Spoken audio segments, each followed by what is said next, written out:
Fala aí pessoal, no vídeo de hoje nós vamos falar um pouco sobre ciência e como ela afeta a sociedade e como já afetou a sociedade ao longo dos anos. Hoje nós vamos falar sobre Chernobyl.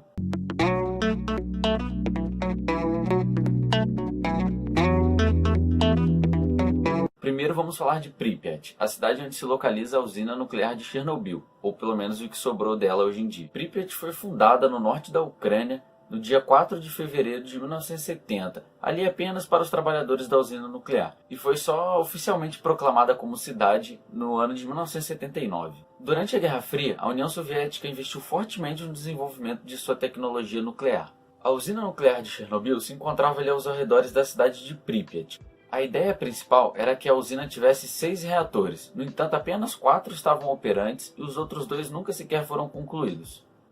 Até então tudo funcionava tranquilo, tudo estava ok, até que no dia 26 de abril de 1986, o maior desastre nuclear da história da humanidade aconteceu. A 1 hora 23 minutos e 47 segundos, na madrugada do dia 26 de abril de 1986, ocorreu o acidente nuclear. O acidente aconteceu no reator 4 da usina, que foi resultado de uma falha humana, uma vez que os operadores do reator se descuidaram e não cumpriram os protocolos de segurança. Além disso, posteriormente também foi apontado uma grande falha de projeto no reator RBMK, o reator soviético, o que permitiu que o acidente acontecesse. O acidente ocorreu durante um teste de segurança que simulava a falta de energia na estação, durante o qual os sistemas de segurança de emergência e de regulagem de energia foram desligados intencionalmente. Uma combinação de falhas inerentes no projeto do reator e também o erro humano resultaram em uma condição de reação incontrolável no reator.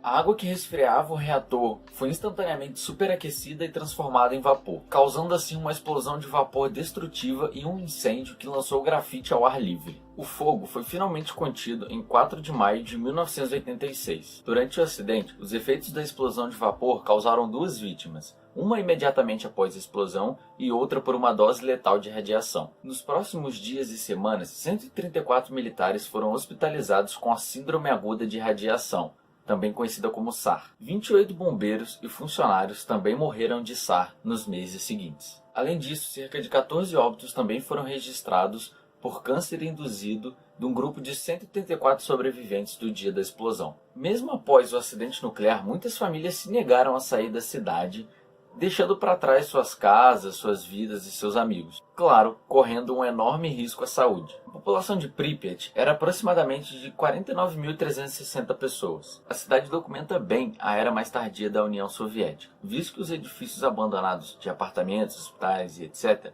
ainda contêm objetos desses tempos, como brinquedos, roupas e discos. Aproximadamente 100.000 km² de terra foram significantemente contaminados com cinza nuclear, sendo as regiões mais atingidas a Bielorrússia, a Ucrânia e a Rússia. Níveis menores de contaminação também foram detectados por toda a Europa, exceto na Península Ibérica. Após o desastre, 4 km² de floresta de pinheiros diretamente na direção do reator tornaram-se marrom avermelhados e morreram, ganhando o nome de Floresta Vermelha. Muitos animais que foram deixados ali na região próxima à usina e à cidade também morreram por raquitismo ou câncer de tireoide. A cidade em si e os arredores não são seguros como lugar de habitação pelos próximos séculos. Os cientistas supõem que os elementos radioativos mais perigosos ainda precisem de mais 900 anos para que atinjam níveis que permitam o ser humano voltar a habitar a zona. Após o acidente, surgiram dúvidas sobre o futuro da usina e seu eventual destino. No entanto, o problema da usina nuclear de Chernobyl não parou com o acidente do reator 4. O reator danificado foi vedado e 200 metros cúbicos de concreto foram colocados entre o local do desastre e nos prédios operacionais. Entretanto, o governo ucraniano continuou a deixar os outros 3 reatores operando, isso por causa da escassez de energia no país. Em outubro de 1991, no entanto, ocorreu um incêndio no prédio da turbina do reator 2. As autoridades posteriormente declararam que o reator 2 estava danificado e ele foi desligado. O reator 1 foi desativado em novembro de 1996 como parte de um acordo entre o governo ucraniano e as organizações internacionais para encerrar as operações na usina.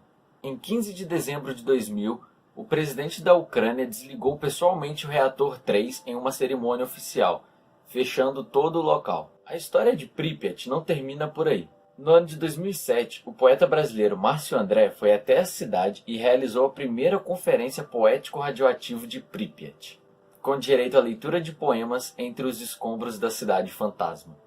O poeta permaneceu por 6 horas em frente ao antigo Palácio da Cultura, enquanto era contaminado pela radiação gama proveniente do Césio-137, que ainda paira sobre o local.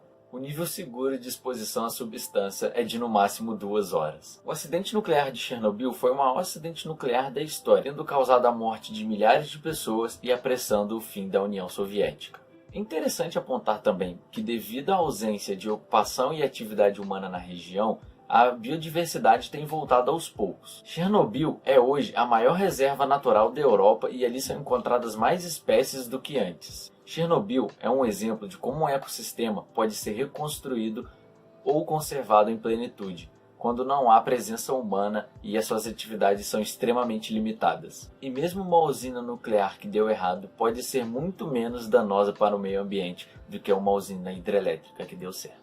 Bom, pessoal, esse foi o vídeo de hoje. Espero que vocês tenham gostado, espero que vocês tenham aprendido um pouco mais sobre o tema. Se você gostou, deixe seu like, seu comentário e até a próxima.